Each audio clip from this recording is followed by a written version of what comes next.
in the morning. Welcome back to our channel on this beautiful day. We are thrilled to have you with us as we dive deep into the most thrilling, heart-stopping dramas unfolding on your favorite daytime television show. Grab a comfortable seat and prepare yourselves for an intense journey into the shadows of Genoa City. Young and the Restless spoilers reveal a chilling and unprecedented nightmare that is currently shaking the very foundations of Genoa City, even as its elite citizens remain blissfully unaware of the horror lurking just beyond their manicured estates. A shocking event has completely redefined the boundaries of survival and captivity, plunging one of the most resilient women in town into a desperate fight for her life. Diane Jenkins Abbott, a woman who has historically outsmarted billionaires and evaded death itself, now finds herself stripped of her power, her resources, and her freedom. Locked away in a remote, impenetrable fortress by a man whose clinical brilliance is matched only by his profound sadism, Diane is facing a terror unlike any she has ever known. The walls of Dr. Lawrence Markham's secluded home have become a suffocating tomb, echoing with the silent screams of a woman who has been erased from the world. As the terrifying reality of her isolation sets in, the chilling question remains: how long can Diane survive in the clutches of a true psychopath before her spirit is permanently broken? The physical reality of Diane's captivity is a masterclass in psychological torture, meticulously designed by a man who understands the human mind's most vulnerable breaking points. Dr. Markham has not simply locked her in a room. He has created a terrifyingly domestic illusion of normalcy that makes the locked doors and barred windows feel even more suffocating. Diane has paced the length of her luxurious but inescapable prison, testing every handle, analyzing every structural weakness, only to find that Markham has anticipated her every move. He is a predator who hides behind the respectable veneer of psychiatric care, using his medical authority to justify her illegal imprisonment as a necessary treatment for a catastrophic mental breakdown she never actually had.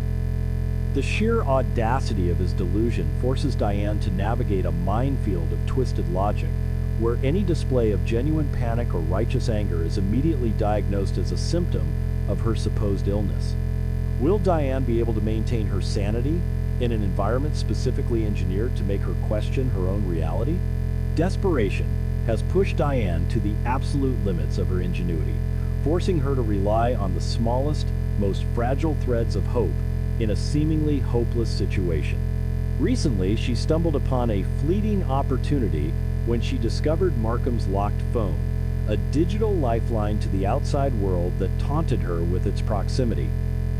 Drawing on her sharp observational skills, Diane attempted to crack the device's security, utilizing the chilling pieces of personal trivia she had extracted from her captor.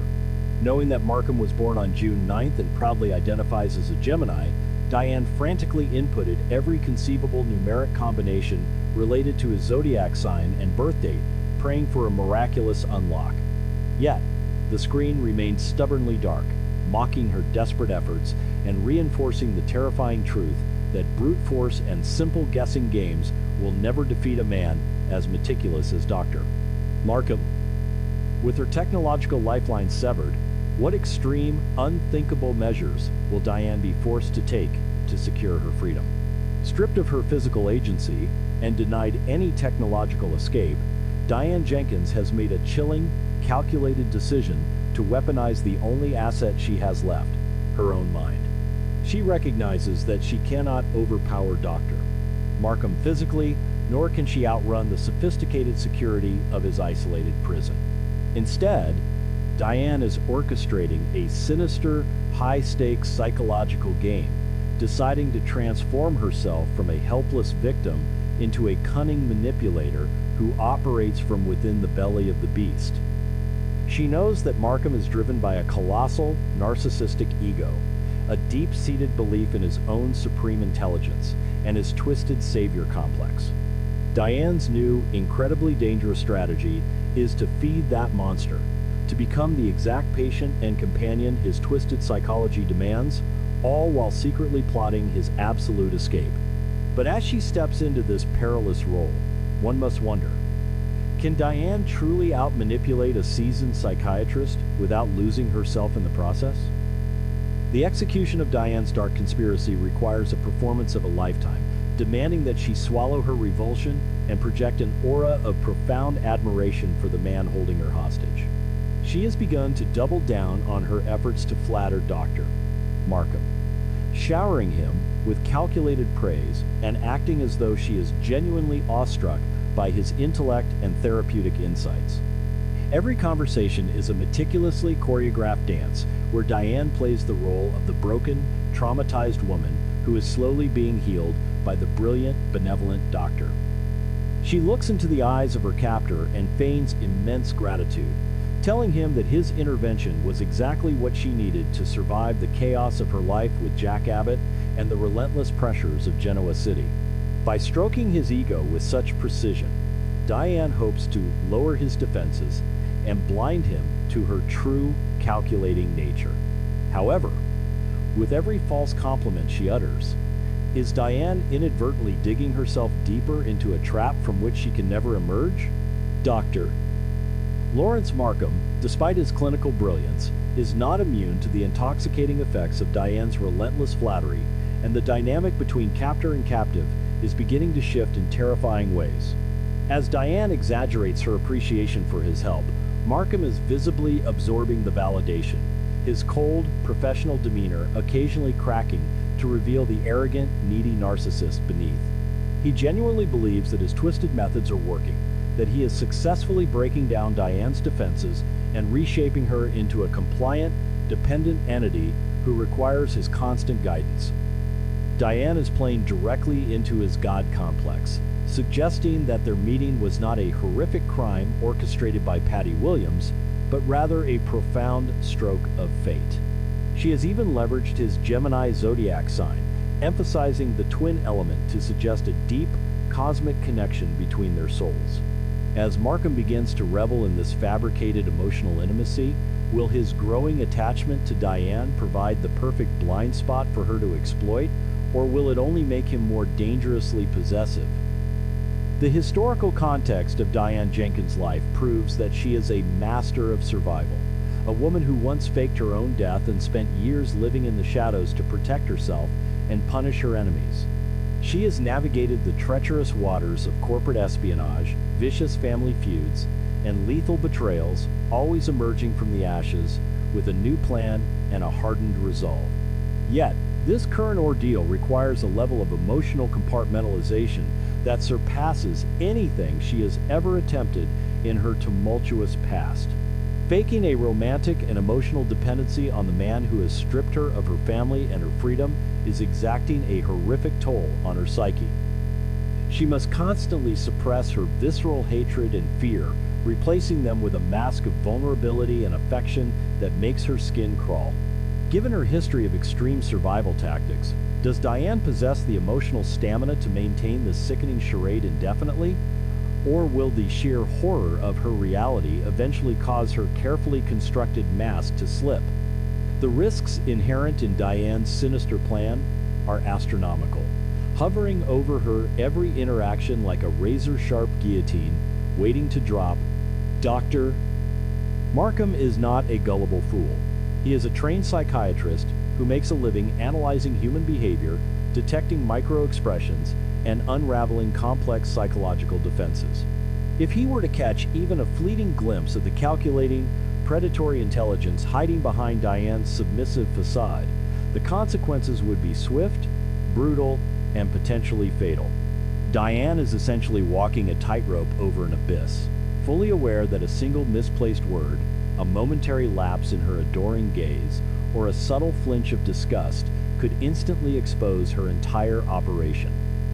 The tension in the secluded house is palpable, a suffocating atmosphere of unspoken threats and deadly secrets, where one wrong move means the difference between life and death. How long can Diane successfully deceive a man whose entire profession is built on seeing through human deception? While Diane wages her terrifying psychological war in isolation, the outside world has proven to be devastatingly unreliable, compounding her profound sense of abandonment. Jack and Kyle Abbott, driven by desperate love and agonizing fear, had formulated a daring plan to lure Dr. Markham away and rescue Diane from her hidden hell. However, their desperate hopes were brutally crushed by the unexpected betrayal of Patty Williams, whose paranoid vigilance led her to uncover the Abbott's secret plot. Feeling betrayed by Jack, Patty immediately warned Markham, prompting the cold-blooded doctor to sedate Diane and move her to an even more secure, undisclosed location before Kyle could breach the original house. This catastrophic failure means that Diane is now entirely cut off from any external rescue, abandoned in a new, unfamiliar prison with a captor who is now on high alert. Knowing that her family's efforts have been thwarted, will Diane's resolve harden into an unbreakable weapon, or will the crushing weight of her isolation finally shatter her spirit? The twisted alliance between Dr. Lawrence Markham and Patty Williams adds a layer of dark, unpredictable conspiracy to Diane's already horrific predicament. Diane is acutely aware that she is merely a pawn in a much larger, sicker game of revenge and obsession, a sacrificial lamb offered up by Patty to secure her twisted fantasy of a life with Jack Abbott. The realization that Patty is pulling the strings from afar, utilizing Markham's clinical sadism to erase Diane from Jack's life, fills Diane with a cold, vengeful fury. She knows that to defeat Markham is only the first step. She must ultimately survive to exact a devastating vengeance upon the woman who orchestrated this entire nightmare. This burning desire for retribution is the dark fuel that powers Diane's deceptive performance, giving her the strength to smile at her captor while she mentally plots his demise. Can Diane's thirst for revenge sustain her through the darkest, most degrading moments of her captivity? As the days blur into a seamless nightmare of psychological manipulation and forced intimacy, Diane's strategy requires her to escalate her performance to terrifying new heights. She must push the boundaries of her fake affection, initiating deeper conversations, feigning emotional breakthroughs, and making Markham feel as though he is the absolute center of her universe. She is banking on the fact that male arrogance, especially when combined with a savior complex, is a blinding force that can override even the most rigorous psychiatric training. Diane is waiting with predatory patience for the inevitable moment when Markham's ego eclipses his caution, the moment he leaves a door unlocked, turns his back for a fraction of a second too long, or carelessly discards his phone within her reach. It is a deadly game of cat and mouse, where the captive is secretly hunting the captor. When that fleeting window of opportunity finally presents itself, will Diane have the lethal precision required to strike, or will Markham anticipate her ultimate betrayal? The psychological toll of this twisted dynamic is creating a dangerous, unspoken tension that threatens to consume both Diane and Dr. Markham. The isolation of the remote house is acting as a pressure cooker, amplifying every emotion and magnifying the stakes of their daily interactions. Diane is constantly analyzing Markham's moods, adjusting her performance to perfectly match his fluctuating desires, essentially becoming a mirror that reflects his own twisted grandeur back at him. Yet, in doing so, she is forced to suppress her own identity, burying the fierce, independent Diane Jenkins deep within her subconscious to protect her from the horrors of her reality. The danger of this extreme dissociation is profound. If she plays the role of the compliant, adoring victim too well, she risks losing the very fire that makes her a survivor. Will the real Diane Jenkins be able to claw her way back to the surface when the time comes to fight for her life? The climax of this terrifying psychological thriller is rapidly approaching as Diane's sinister plan reaches its most critical and volatile phase. She has laid the groundwork, stroked the ego of the cold-blooded doctor, and established a fragile, fake trust that is built entirely on a foundation of desperate lies. Every smile she forces, every word of praise she utters, is a calculated step toward